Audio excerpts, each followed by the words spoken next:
তো মুরগি চুরিও সিস্টেমেটিক, কারণ মুরগিকে আপনি টার্গেট করে মুরগি সারা বাংলাদেশে পাওয়া যায়, তাহলে মুরগি চুরিও এখানে আসতে পারে। আমি এটা, আপনারা আজকে যে আসছেন এখানে, এই আপনাদেরও বিভিন্ন রিপোর্ট আগামীতে এরকম এই মানবতা বিরোধী অপরাধ হিসেবে চিহ্নিত হতে পারে। বলবো যে 58 জন যে আসলেই মারা গেছে, 58 জনের তো বিস্তারিত আসতে হবে। এটা 71 টিভির এমডি জনাব মোজাম্মেল হক, ওনাকে এই কোর্টে প্রোডাকশন ওয়ারেন্টের মাধ্যমে আনা হয়েছে। উনি অন্যান্য কিছু মামলায় আগে থেকেই কারা অন্তরীণ ছিলেন, তো এই কারণে প্রোডাকশন ওয়ারেন্টের মাধ্যমে আজকে ওনাকে এখানে উপস্থাপন করা হয়েছে।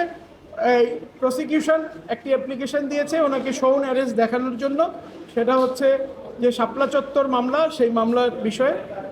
সো সেই ব্যাপারে আমরা ওনার আইনজীবী হিসেবে আজকে মাননীয় ট্রাইব্যুনালে ওনার পক্ষে আমরা ওকালতনামা ওনাকে রিপ্রেজেন্ট করার জন্য সাবমিট করেছি, আমি এবং আমার সহ আইনজীবীবৃন্দ। এখানে সিনিয়র আইনজীবী যারা এখানে পান্না সাহেবও আছেন এবং আরও অন্যান্য আমাদের কলিগস নাজিয়া কবির, অ্যাডভোকেট আরিফুল ইসলাম ওনারও আছেন, আমি সহ। সো আমরা ওনাকে রিপ্রেজেন্ট করার জন্য ওকালতনামা জমা দিয়েছি।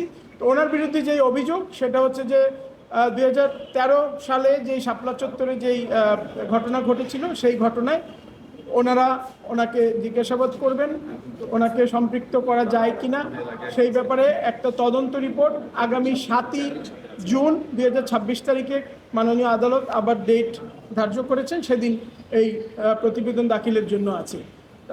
তো এটাই ছিল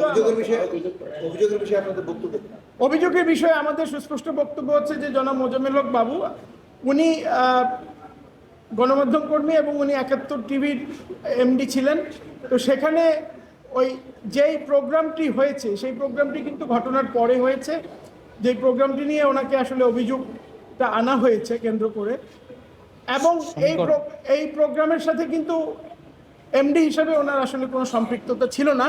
এবং সেই প্রোগ্রামের যেই আপনার বিষয়বস্তু এবং প্রোগ্রাম যেই সঞ্চালনা থেকে শুরু করে অন্যান্য যেই কি আলাপ হতে পারে, এগুলো আসলে এমডি স্কোপ অফ ওয়ার্কের মধ্যে পড়ে না।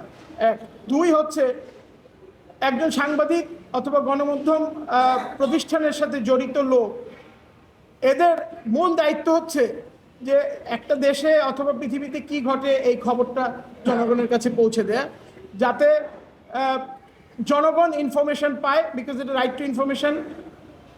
এবং আর্টিকেল 39 যে ফ্রিডম অফ এক্সপ্রেশন, এগুলো কিন্তু মানবাধিকারের মধ্যেও পড়ে। সো এগুলো ওনাদের দায়িত্ব, এবং আমরা সবাই জানি যে জনগণ যদি খবরটা জানতে না পারে তাহলে সরকারের জবাবদিহিতা, স্বচ্ছতা এগুলো নিশ্চিত হয় না। সো সেই কারণে ওনারা পিওর গণমাধ্যম কর্মী হিসেবে, গণমাধ্যমের লোক হিসেবে ওনাদের দায়িত্ব পালন করেছেন, এবং সেই দায়িত্ব পালন করতে গিয়ে ওনারা এখন এত বছর পরে ওনাদেরকে সেই ঘটনার যে মামলা হয়েছে, ঘটনাকে কেন্দ্র করে সেই মামলাতে অভিযুক্ত করা হয়েছে। প্রসিকিউশন বলছে যে তারা এই ঘটনাকে ভিন্ন খাতে প্রবাহিত করতে এই কাজটি করেছেন।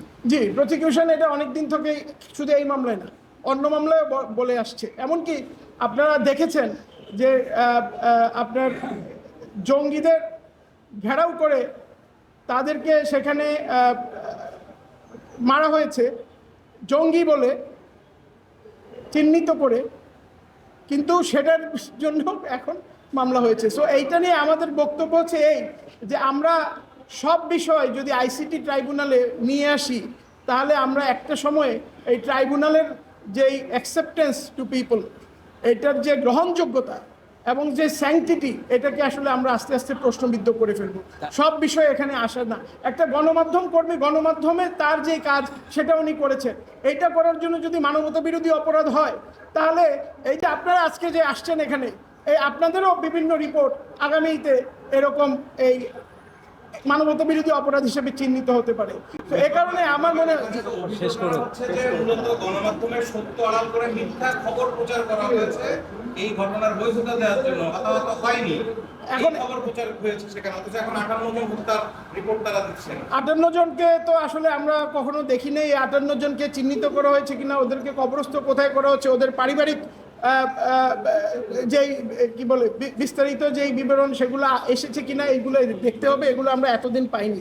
আরেকটা ঘটনা হচ্ছে ওনারা এরকম অনেক জিনিস আমরা দেখছি যেগুলো আমাদের কাছে মনে হচ্ছে বানোয়াট, এবং আমাদের আসলে রক্তক্ষরণ হয় যে দেশের এরকম বড় একটা প্রতিষ্ঠানকে কিভাবে ওনারা বারে বারে এরকম ফ্রিভোলাস কেস নিয়ে এসে এরকম মামলার মধ্যে সম্পৃক্ত করছে। সো এটা কিন্তু আসলে রাষ্ট্র না, ব্যবস্থা। আরেকটা বিষয় মেজো, এই যে আমরা যারা গণমাধ্যম কর্মী আমরা রিপোর্ট করি, রিপোর্ট করতে গেলে অনেক সময় ভুল হয়, অনেক সময় ইন্টেনশনালিও যদি কেউ করে থাকে সেটির জন্য ফোরাম আছে, সেই রিপোর্ট নিয়ে প্রতিবাদ করার বা সেই রিপোর্টের প্রতিবাদ করার ফোরাম আছে, পাশাপাশি মামলা করার সুযোগ আছে। কিন্তু এই আইনে ইন্টারন্যাশনালি কি এই আইনে মানে কোথাও এরকম উদাহরণ আছে যে রিপোর্ট ভুল হওয়ার কারণে বা রিপোর্টে ভুল তথ্য দেওয়ার কারণে মানবতা বিরোধী অপরাধের মামলা হয়, এরকম কোন রেকর্ড ইন্টারন্যাশনালি আছে আপনারা পেয়েছেন? এটা বিরল। গণমাধ্যম কর্মীরা গণমাধ্যমের কাজ করতে গিয়ে মানবতা বিরোধী অপরাধের আসামি হয়েছে, এটা আসলে আমাদের জানা মতে বিরল। এটা একমাত্র মনে হয় বাংলাদেশে এই প্রথম হয়েছে, এবং this is world record. And এটা অ্যাজ এ বাংলাদেশ আমাদের এটা আমলে নিতে হবে, এবং এটার বিরুদ্ধে আমার মনে হয় আমাদের চিন্তা করার সুযোগ এসেছে। সব মামলা এখানে আসে না, সব কিছুই সিস্টেমেটিক, টার্গেটেড, ওয়াইড স্প্রেড এখানে হিসাবে আখ্যা দিয়ে এখানে আনা যায় না। তাহলে আপনার মুরগি চুরি সারা বাংলাদেশে হয়, তো মুরগি চুরিও সিস্টেমেটিক, কারণ মুরগিকে আপনি টার্গেট করে মুরগি সারা বাংলাদেশে পাওয়া যায়, তাহলে মুরগি চুরিও এখানে আসতে পারে, আমি এটা মনে করি। ভাই একটা বিষয় সেটি হলো যে আপনি কি ইনডিরেক্টলি সাংবাদিকদের থ্রেট করলেন যে আগামীতে আপনারা আসতে পারেন? না, আমি সাংবাদিকদের থ্রেট করি না। আমি নিজেও গণমাধ্যমের ছাত্র, গণমাধ্যমে বিশ্বাস করি, এবং আমি অনেকদিন এটা নিয়ে চর্চা করেছি এবং পড়িয়েছি। আমি আমার যেই স্পর্শকাতরতা গণমাধ্যমের কর্মীদের জন্য, সেখান থেকে আমি উইথ ফিয়ার, উইথ কনসার্ন আমি এটা বললাম। গণমাধ্যম কর্মীরা আপনারা জানেন, আপনারা সারাদিনই কষ্ট করে মাঠে ঘাটে থেকে সংবাদ সংগ্রহ করেন। আপনাদের ন্যারেটিভ কারো পছন্দ হতে পারে, আপনাদের ন্যারেটিভ কারো অপছন্দ হতে পারে, আপনারা অনেক চিন্তায় অনেক বিশ্বাসে বিশ্বাসী হতে পারেন, সেইটা আপনাদেরকে, বিকজ এটা ফ্রিডম অফ এক্সপ্রেশন, এই জিনিসটা বুঝতে হবে। আর্টিকেল 39 ফ্রিডম অফ এক্সপ্রেশন, আপনাকে এক্সপ্রেস করার ফ্রিডম দিয়েছে এই সংবিধান। আপনি আপনার ফ্রিডমকে, সাংবিধানিক অধিকারকে কাজে লাগিয়ে এক্সপ্রেস করেছেন, নিউজটা ব্যক্ত করেছেন। সেইটা যদি কারো অপছন্দ হয়, সেটা যদি তারা মনে করে আমার বিরুদ্ধে গেল, অ্যান্ড সেই কারণে যদি আইসিটিতে মামলা হয়, তাহলে এটা হচ্ছে দুঃখজনক আর কিছু হতে পারে বলে আমি মনে করি। 58 জন যে মারা গেছে, এই 58 জনের মৃত্যুর পিছনে এই 3 জনের প্রত্যক্ষ বা পরোক্ষ কি ভূমিকা আসলে? এইটা তো ওনারা প্রমাণ করবে কি ভূমিকা আছে। আপনারা কি বলবেন? আমরা তো বলবো যে 58 জন যে আসলেই মারা গেছে, 58 জনের তো বিস্তারিত আসতে হবে, এরা কারা, এবং এটা নিয়ে তো বিভিন্ন জায়গায় বিভিন্ন ধরনের রিপোর্ট এসছে, বিভিন্ন সংখ্যা এসছে। So, এখন আমরা এখনো আমরা যেহেতু ফুল ডকুমেন্ট এখান থেকে পাইনি, বাট আমি এতক্ষণ যেগুলো বললাম যে আসলে 58 জনের সংখ্যাটাও কি ঠিক কিনা, সেটাও একটা বড় প্রশ্ন। সেটা তো রিপোর্ট আসার উপর নির্ভর করবে, যে রিপোর্ট আসার পরে। আচ্ছা,